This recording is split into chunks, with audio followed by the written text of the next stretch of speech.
12시 많은 참여 바랍니다.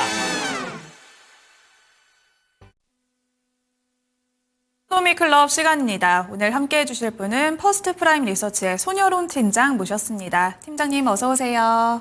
안녕하십니까? 네, 오늘 팀장님과 이야기할 주제부터 확인해 보겠습니다. 오늘은 트럼프의 명과 암에 대해서 이야기를 나눠보려고 합니다. 트럼프 미국 대통령 당선인이 관세 부과 예고를 압박하면서 지수 역시 크게 흔들리고 있습니다. 지난 2018년과 2019년 당시에도 국내 증시가 크게 흔들렸었는데요. 일단 트럼프의 명에 대해서 이야기를 나눠보겠습니다. 트럼프 당선인이 러우 전쟁에 조속한 종전을 이야기하고 있고 또한 방산주는 이번에 이스라엘 헤즈볼라 휴전이 임박했다는 소식 속에서 약세 흐름을 보여주고 있습니다. 반면에 재건주는 떠오르고 있고요. 여기에 더해서 김정은 북한 국무위원장과 직접 대화를 추진하고 있다는 소식까지 더해지면서 남북 경협주까지 들썩이고 있습니다. 그동안 방산 관련주들은 랠리를 보여왔었는데 이제 전쟁이 끝나는 것 아니냐 하는 우려 속에서 다시 이렇게 차익 실현이 출회되고도 있는데요. 여기에 대해서 먼저 짚어볼게요. 전쟁 리스크 이제는 조금 없어졌다고 봐야 되는 걸까요? 전쟁은 거의 뭐 끝났다라고 보는 게 맞을 것 같습니다. 물론 100%까지는 지금 우리나라 같은 경우 휴전 국가이고 이스라엘이랑 팔레스타인 같은 경우도 지금 막 전쟁을 한 것이 아니고 1500년대부터 전쟁을 해왔던 겁니다. 그 다음에 러시아랑 우크라이나 같은 경우도 1800년대, 1900년대부터 전쟁을 시작을 해왔기 때문에 전쟁이 끝났냐라는 질문에 대해서는 결코 전쟁이 끝났다라고 말씀 못 드리겠지만 전쟁은 끝날 것이다 라고 보고 있고 단기간에 뭐 휴전이나 종전 가능성을 볼 수 있다라고 보고 있고 일단 휴전은 됐죠. 이제 이스라엘과 팔레스타인 같은 경우 휴전이 됐습니다. 근데 자세한 내용을 보면 60일간 휴전을 한다고 했기 때문에 이 60일 뒤에 종전으로 갈지 재심화가 될지 모르겠는데 일단은 많은 외신에서는 그렇게 보고 있어요. 트럼프 대통령의 취임이 1월 20일이기 때문에 그 1월 20일까지 나올 수 있는 불확실성을 이제 투자분들께서 보려는 것 같다라고 보고 있고 저는 안타까워요. 오늘 뭐 방산이라든가 뭐 우크라이나 재건이라든가 뭐 남북 경협이라든가 이런 우리 시청자분들께 투자 포인트가 될 수 있을 만한 섹터를 좀 말씀을 드릴 건데 안타깝게도 네. 트럼프 1.0과 2.0은 크게 다르지 않을 것 같습니다. 혹시라도 트럼프 대통령이 마음을 이제 바꿔먹고 트럼프 2.0이기 때문에 추가 대통령을 할 수가 없어요. 그러면 이제 좀 보수로 보면 정말 막 할 수 있다라고 할 수 있고 네. 아니면 정말 마지막 신의를 다하기 위해서 미국에 대해서 경제 부채 정책이라든가 이런 걸 통해서 부채를 감소시키는 정책을 할 수 있다라고 보고 있는데 2018년에 악몽이 재현이 될까 조금 걱정이 됩니다. 그래도 일단은 암에 대해서는 뒤에서 말씀드리고 일단 명부터 말씀을 드린다 한다면 네. 우크라이나 재건이랑 남북 경협 같은 경우는 단기 수익 관점으로 보고 방산이랑 조선 같은 경우는 눌림목 공략을 해보면 좋을 것 같다라고 판단해요. 저 역시도 국방의 의무를 다한 사람이고 이 남북 경협이든가 우크라이나 재건 같은 경우를 이제 막 관심을 둔 것이 아니고 2018년, 2019년에도 남북 경협이 정말 흥했습니다. 근데 2018년과 2019년에 남북 경협을 추진을 하겠다고 했지만 안타깝게도 실적이 개선된 게 없어요. 그 다음에 지금도 우리가 연락선이라든가 연락소라든가 이런 것들이 파기가 되어 있기 때문에 남북 경협을 진행을 한다고 했을 때 남북 경협을 통해서 바로 실적을 가져가기 어렵다고 판단합니다. 그래서 일단은 MOU는 체결하고 연락소를 개통하고 물자를 어떤 식으로 제공할지 이런 부분들을 보면 좋을 것 같은데 일단 저는 정치적 중립이지만 그건 확실하게 말할 수 있어요. 현재 김정은 위원장과 친한 정당이 있고 네. 조금 안 친한 정당이 있습니다. 그렇게 봤을 때는 트럼프 대통령과 김정은 위원장이 뭐 통화를 하거나 정상회담을 진행을 한다고 해서 우리나라 입장에서는 협조를 하겠다라고 이야기를 했지만 확실하게 이전 정부보다는 약간 경계하는 시선으로 지원을 하겠다라고 이야기할 거기 때문에 네. 수혜 가능성은 있지만 실수혜로 이어질 거냐라고 보기에는 오히려 이전 정부 당시 2018년, 2019년 당시보다 약간 좀 보수적으로 보는 게 맞다라고 보고 있고 어차피 우크라이나 재건이랑 남북 경협이랑 줄기가 비슷합니다. 네. 인프라 쪽, 네. 철도 쪽, 식량 쪽, 비료 쪽 이런 쪽으로 수혜를 입을 거다라고 보고 있는데 확실하게 외국인과 기관 입장에서는 막연하게 시가총액이 1,000억 원이 안 되면서 실제 이런 재건이랑 남북 경협을 하겠다라고 했을 때 실수혜를 입을 거다라고 생각하는 종목에 대해서 접근하고 있어요. 그래서 지금도 우크라이나 재건이랑 남북 경협으로 검색을 해봤을 때 변동성이 강한 종목이 있고요. 변동성이 적당히 이제 반영되고 있는 종목들이 있는데 매매를 잘하시는 분들께는 이미 시세가 많이 나오면서도 뭐 시가총액이 1,000억 원 내외로 기록을 하고 있는 종목들에 대해서 접근해봐도 좋겠다라고 판단하고 있지만 어떤 단기적인 변동성을 선호하지 않으신 분들은 정말 실수혜가 가능한 종목들 위주로 보시는 게 맞다라고 판단합니다. 그래서 이제 남북 경협의 우크라이나 재건에 대해서 이렇게 말씀드리고 네. 방산이랑 조선에 대해서는 지금 당장 접근을 하기보다는 바닥을 다지는 걸 보고 접근하는 게 맞다라고 판단해요. 그래서 조선은 사실 리스크가 딱히 없습니다. 근데 방산이 최근에 리스크가 너무 많이 부각이 됐어요. 트럼프 대통령이 어떤 방위비를 올리겠다라고 이야기한 부분과 일론 머스크 CEO가 국방부 예산을 줄이겠다라고 이야기한 부분들이 이 우리나라 방산 기업들에 대한 원투 펀치를 매긴 것은 맞습니다. 근데 재밌어요. 우리가 현대로템과 하나에로스페이스, LI넥스원, 한국항공우주 이 방산 탑4 기업들을 정말 뼛속까지 공부하신 분들은 아시겠지만 우리나라 방산 기업들의 매출이 보통 동유럽이나 동남아시아에서 발생하거든요. 네. 그렇기 때문에 미국에서 국방부를 예산을 줄이겠다고 했을 때 이 F-35가 정말 가성비가 떨어진다라고 비난을 받았지만 이 F-35를 만들고 있는 기업은 로키드 마틴이거든요. 네. 그래서 이 일론 머스크 CEO는 자국 기업을 공격을 한 거예요. 그러면 우리나라 기업이 지금 뭐 K2 전차라든가 K9 자주포라든가 이런 것들이 뭐 유럽이나 미국 이 방위 기업들이 만드는 제품보다 가성비 높다라는 이야기를 많이 했잖아요. 그러면 실질적으로 일론 머스크 CEO가 로키드 마틴을 공격을 했을 때는 오히려 우리나라 방산 기업들이 반사 이익을 이제 유럽이랑 동남아시아뿐만 아니라 미국에다가도 수출할 수 있는 기회로 볼 수 있다고 생각을 하거든요.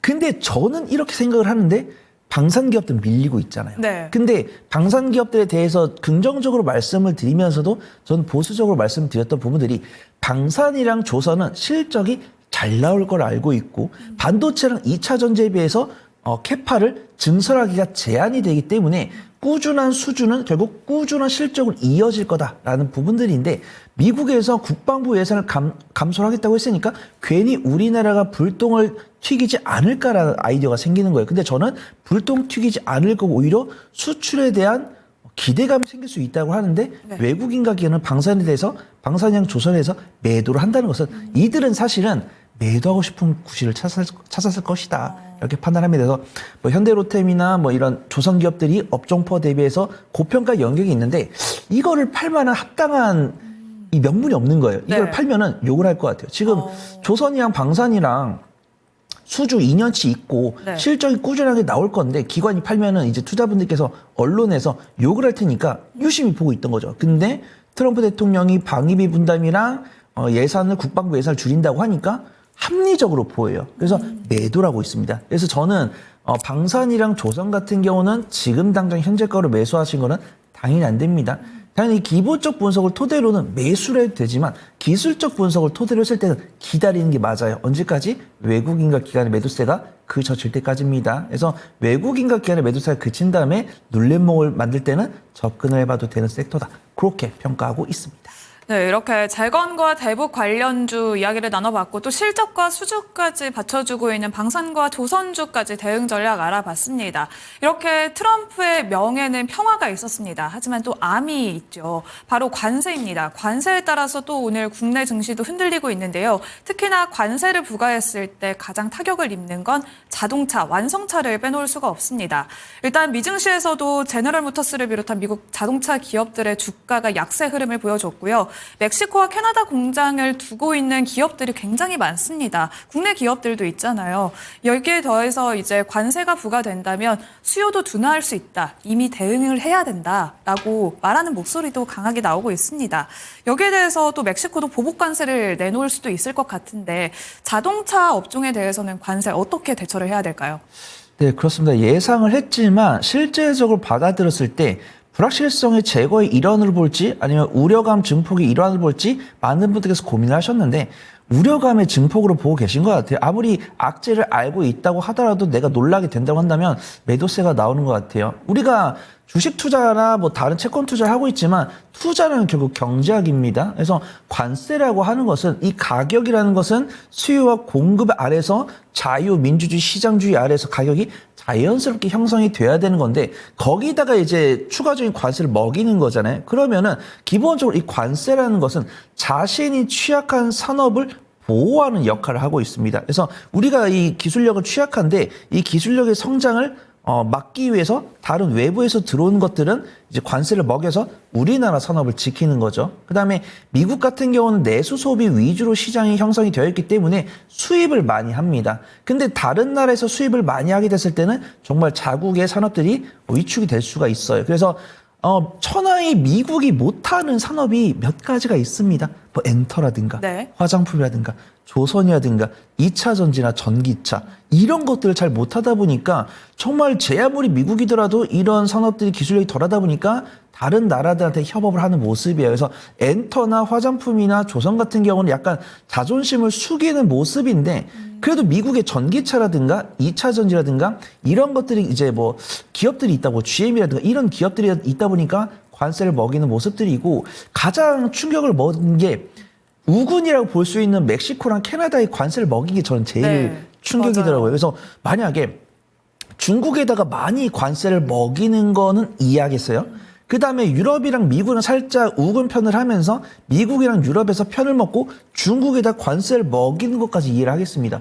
근데 우군이라고 볼 수 있는 나프타에 가입이 되어 있는 멕시코랑 캐나다까지도 이렇게 관세를 먹인다? 요거는 굉장히 좀 놀라운 상황이었어요. 그래서 우리가 공급이랑 수요는 꾸준한데 관세를 먹이면 이 사업 자체에 대한 수요 자체가 둔화될 수가 있습니다. 그래서 우리는 이거를 몰랐던 게 아니에요. 사실 2018년에 그때는 전기차 이런 2차 전지에 대해 개념이 덜했기 때문에 반도체 수요가 완전히 위축이 돼버렸잖아요. 그래서 뭐 감산하고 뭐 단가 조절하고 다시 뭐 HBM의 개념이 나오면서 HM에 대한 시장 회복이 됐었는데 안타깝게도 이렇게 우리가 예상했던 것 대비해서 관세를 먹였을 때 시장에 침체가 있었던 과거에 대한 기억이 되새겨지면서 오늘도 물론 외국인은 순매도가 나오고 있고 기관 순매수 들어오고 있는데 아무래도 안전자산 위주로 수급이 들어오고 있고 반도체랑 2차 전지 같은 경우는 외국인의 매도세가 나오고 있고 뭐 자율주행이라든가 인공위성이라든가 오랜 기간 쉬어왔다가 새로운 성장 동력이라고 판단할 수 있는 종목들에다가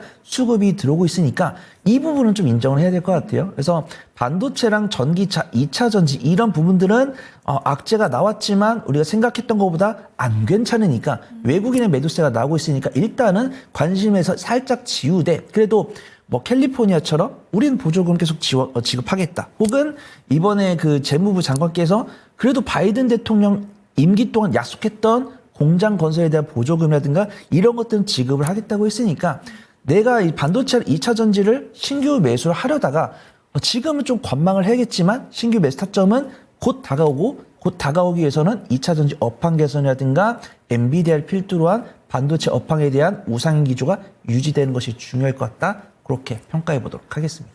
네, 이렇게 미국 우선주의가 관세로도 나타나고 있습니다. 이렇게 멕시코와 캐나다 해당국에 생산 공장을 두고 있는 기업들은 타격을 크게 받을 수도 있지만 그 외 지역에도 거점을 두고 있는 기업들은 오히려 반사이익을 얻을 수 있다라고도 나오고 있습니다. 특히나 또 엔터와 화장품, 조선까지도 말씀을 해주셨는데 그럼 이렇게 트럼프의 명과 암 속에서 가장 좀 관심을 둘 만한 섹터는 어떤 게 있는지 또 타픽까지 한번 들어볼게요.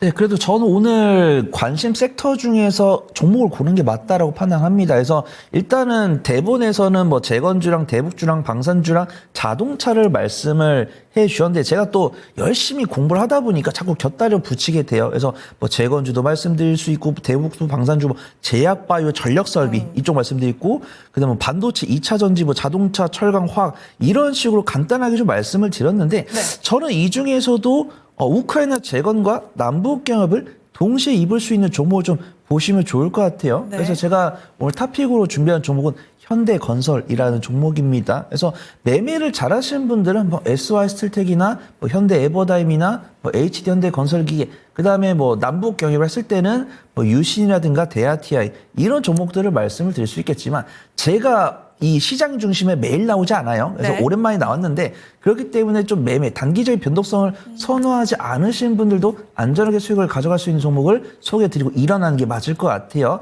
그래서 현대건설을 좀 말씀을 드리려고 합니다. 건설사 중에서 삼성물산과 GS건설을 제외한 종목들 중에서 가장 견조한 실적을 보여주고 있고요. PF 리스크의 자유로운 종목은 없지만 상당히 자유롭다라고 평가할 수 있습니다. 그 다음에 PBR도 0.38 정도 되기 때문에 순자산 기준으로 상당히 저평가 매도를 갖고 있어요.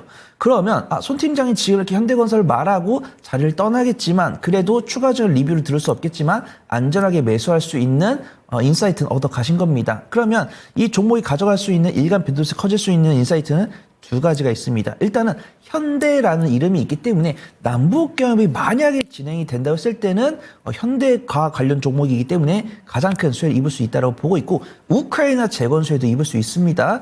현대건설 같은 경우는 작년 11월에 우크라이나의 전력 설비 교체 수요를 위한 MOU를 체결했기 때문에 삼성물산이라든가 삼부토건이라든가 GS건설이라든가 도화엔지니어링 이렇게 TF팀에 참여한 기업들도 있지만 MOU를 체결했기 때문에 실제 재건이 진행됐을 때 그에 따른 낙수 효과를 실제적으로 얻을 수 있는 기업으로 보인다라고 말씀드리도록 하겠습니다. 바닥권에서 쌍바닥 따지면서 오늘 양봉 나와주고 있는데 수급종이 나쁘지 않아요. 오늘 외국인과 기관의 쌍끌이 순매수세가 들어오고 있고 평소에 보여주고 있는 일간 변동성 이상으로 변동성이 나왔기 때문에 상대적으로 안전하면서도 실제 우크라이나 재건과 남북 경협 수혜를 가져갈 수 있는 종목으로 보인다. 그렇게 소개를 드리도록 하겠습니다.